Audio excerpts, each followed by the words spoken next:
Assalamualaikum warahmatullahi wabarakatuh. Waalaikumsalam warahmatullahi wabarakatuh. Senang sekali anak-anak bisa ketemu lagi dalam keadaan yang sangat menyenangkan ini. Semuanya sehat? Alhamdulillah. Ya, alhamdulillah. Sehat itu memang nikmat yang luar biasa ya. Oke, anak-anak, untuk hari ini sudah siap untuk belajar? Siap, Bu. Siap. Ya, tapi sebelum belajar kita berdoa dulu. Minta tolong ketua kelasnya untuk menyiapkan berdoa. Siap, gerak. Berdoa, mulai. Berdoa, selesai. Ya, selesai. Terima kasih. Baik, sekarang sebelum dimulai Bu Ika absen dulu. Kira-kira hari ini ada yang tidak hadir?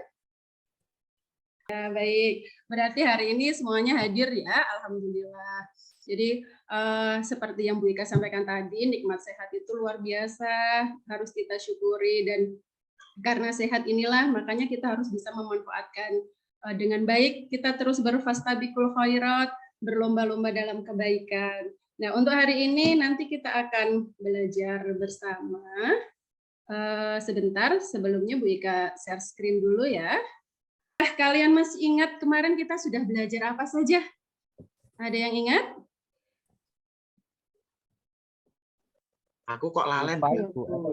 Apa yo? Belajar apa kemarin? Tentang puasa kayaknya ya, Bu ya.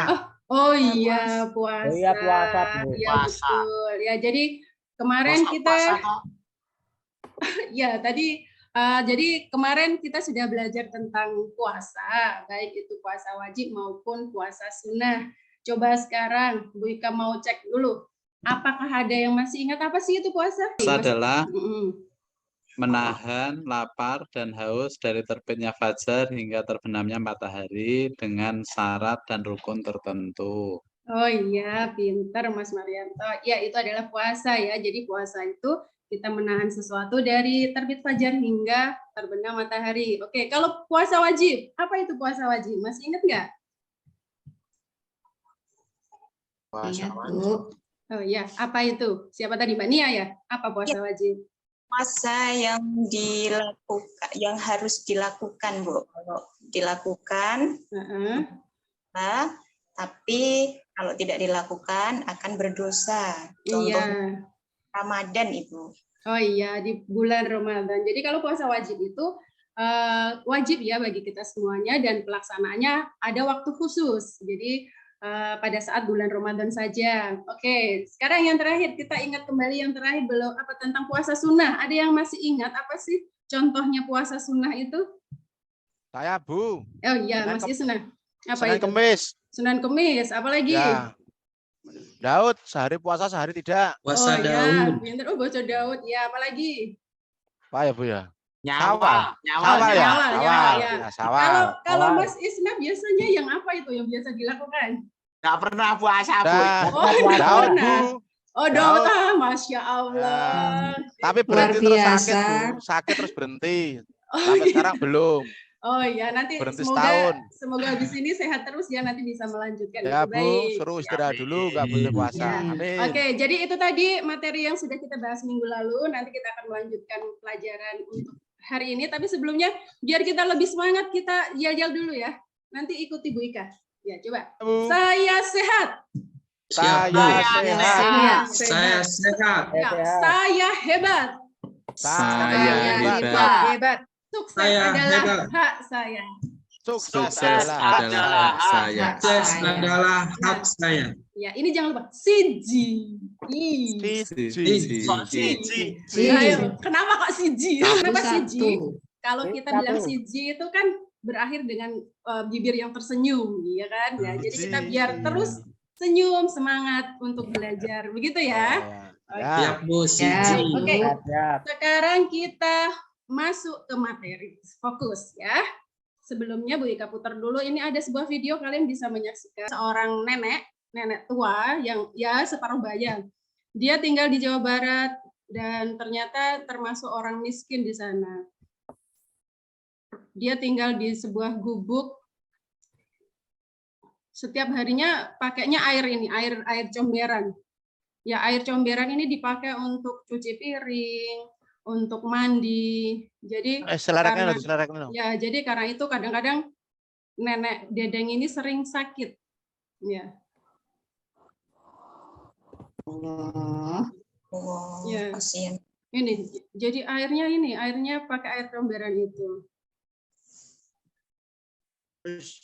Ya. Karena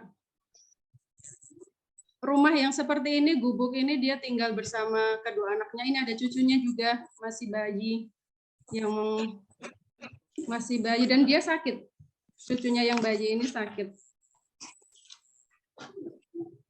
Awalnya mereka tinggalnya di kontrakan, cuman karena sekarang sudah tidak ada penghasilan, maka mereka terpaksa tinggal di sebuah gubuk tua seperti ini, yang nempel di gedung. Iya. Nggak sampai hati ngelihat, Bu. Gimana? Nggak sampai hati ngelihat, Bu. Oh iya, kasihan ya. Iya. Dia kerjanya cuma buruh nyuci, cuma dapatnya 20.000. Ya. Baik. Ya, jadi dalam video tadi diceritakan nenek yang separuh baya itu dia harus menghidupi keluarganya dengan penghasilan yang serba kecukupan, hanya 20.000 setiap harinya, dan itu pun tidak setiap hari dia dapatkan. Ya, coba setelah melihat video tadi, kira-kira apa yang bisa kalian pikirkan? Ada yang mau berpendapat di sini? Kasihan, Bu. Kasihan, Bu. Oh iya, kasihan ya, Bu ya. Tega melihatnya. Padahal di rumahku air bersih banyak loh. Oh iya ya. Apa dikirim Minumnya aja? pakai air comberan ya, Bu ya. Wonogiri krisis air bersih, Bu. Iya, di sana sebenarnya air bersih banyak, cuman ibunya mau beli nggak mampu. Iya, nggak ada uangnya. Sampai segitunya ya, Bu ya. Air bersih sampai beli ya. Iya, padahal kan di kota besar. Nah, seperti itu. Dekat sama juga toh, Bu, harusnya kan air bersih banyak. Iya, dan ternyata Bu, kalau mau bantu, Bu, gimana, Bu, caranya, Bu, kalau mau bantu? Ya, ini penggalangan dana bagus ini. Oh iya. Aksi sosial. Bakti sosial, iya, ya Allah, Masya Allah. Ini murid-murid Bu Ika ternyata jiwa sosialnya tinggi sekali. Ingin ya maklum, Bu, Isna kan ketua OSIS, Bu. Oh iya, ketua OSIS sama ketua Rohis? Dua-duanya ya? Iya. OSIS, Bu. Iya, OSIS. Ya, caranya gimana, Bu, kalau mau bantu? Gimana?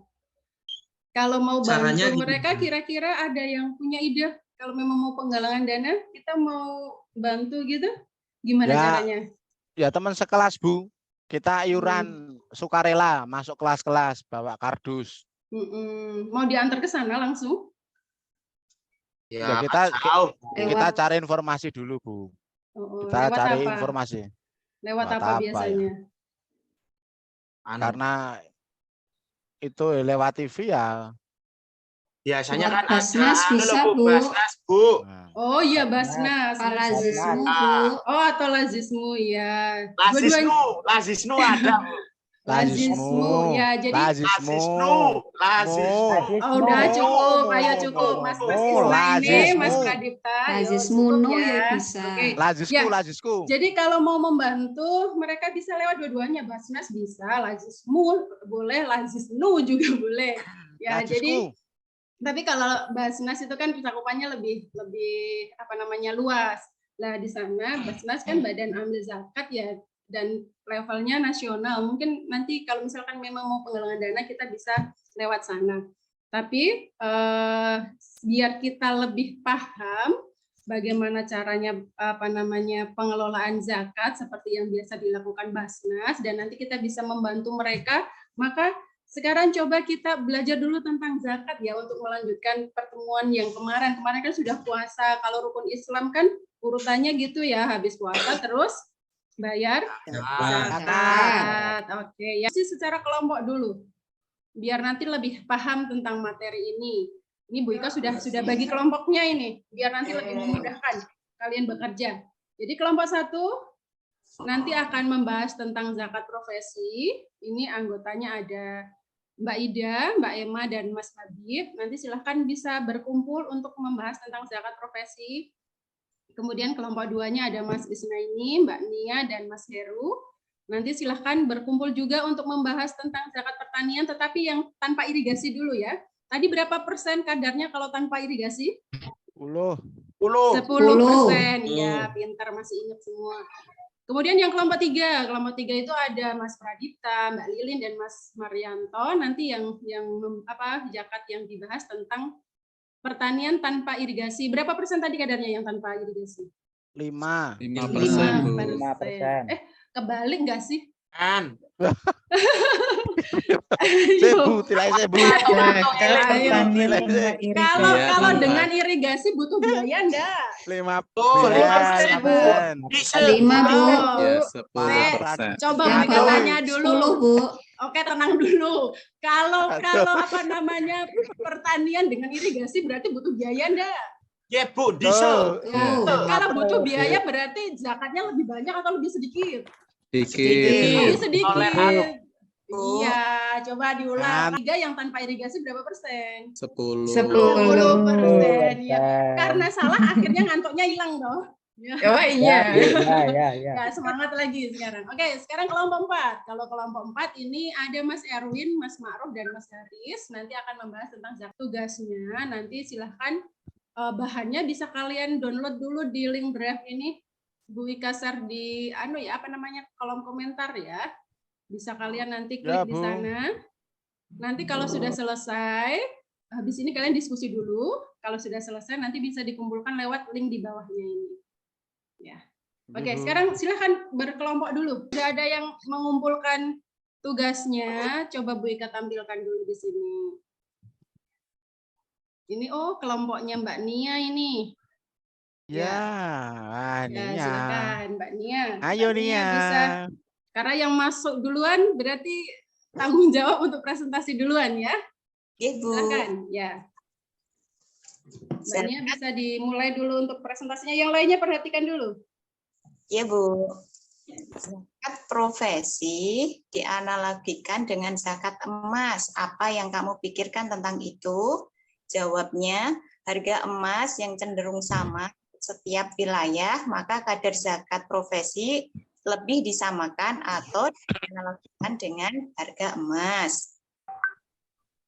Terus yang kedua, dalil diwajibkan zakat profesi, yaitu di Quran Surah Al-Baqarah ayat 267 yang artinya, hai orang-orang yang beriman, nafkahkanlah di jalan Allah sebagian dari hasil usahamu yang baik-baik dan sebagian dari apa yang kami keluarkan dari bumi untuk kamu.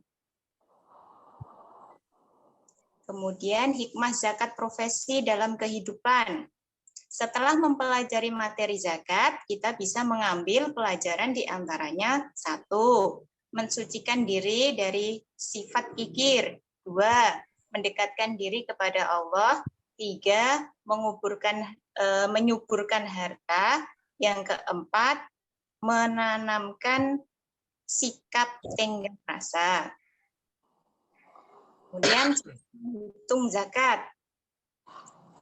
Dari soal itu gajinya, terimanya 3.775.000 Bu. Oke ya, baik. Ya. Nanti akan Bu Ika cek lagi secara lebih detail ya. Kurang lebihnya seperti itu. Sudah jelas semuanya, masih ada yang mau ditanyakan dari kelompok 2? Sudah, Bu. Sudah jelas ya? Oke, alhamdulillah. Jadi ya seperti itu. Untuk zakat profesi dianalogikan dengan zakat emas seperti yang Bu Ika jelaskan di awal tadi. Kemudian ternyata dari zakat itu kita bisa mengambil hikmahnya banyak sekali ya. Kita bisa mensucikan diri dari sifat kikir, kemudian harta kita juga semakin bersih, kita semakin bersyukur kepada Allah, dan yang lain sebagainya. Jadi nanti sebagai umat muslim yang baik, silahkan kalian bisa mencoba untuk mempraktekannya. Kalau sekarang masih sekolah, berarti paling enggak zakat fitrahnya dulu ya yang dipraktekkan. Untuk coba kalian tanya kedua orang tuanya, yang profesi kerja jadi guru atau dokter atau profesi yang lainnya, bisa dihitung jumlah zakat profesinya berapa. Ya, baik. Anak-anak, tadi kita sudah membahas tentang zakat. Sebelum diakhiri, siapa yang mau bantu Bu Ika untuk menyimpulkan materi kita hari ini? Saya Bu Ika. Oh ya, Mbak Emma, silahkan. Kesimpulannya untuk hari ini adalah mensucikan diri dari sifat kikir dan cinta harta yang berlebihan, mendekatkan diri kepada Allah, menyuburkan harta sifat-sifat baik, membuktikan rasa syukur atas nikmat Allah, menanamkan perasaan kebersamaan dan tenggang rasa, serta membiasakan diri dengan sifat yang terpuji. Seperti itu, Bu. Ya, terima kasih Mbak Emma. Kita kasih aplaus dulu untuk Mbak Emma. Oke, ya jadi setelah kita belajar tentang materi zakat dari pengertian, kemudian dalilnya, kemudian ketentuannya, akhirnya kita bisa menyimpulkan hikmah dari zakat seperti yang sudah disampaikan Mbak Emma tadi. Terima kasih Mbak Emma. Sama-sama, Bu. Mungkin cukup itu yang bisa kita pelajari hari ini. Insya Allah pekan berikutnya kita akan belajar tentang haji. Di rumah nanti silahkan bisa dibaca-baca lagi biar minggu depan lancar belajarnya. Begitu ya? Oke. Baik, sekarang kita tutup dengan bacaan hamdalah bersama-sama. Alhamdulillahirrahmanirrahim. Assalamualaikum warahmatullahi wabarakatuh. Waalaikumsalam warahmatullahi wabarakatuh.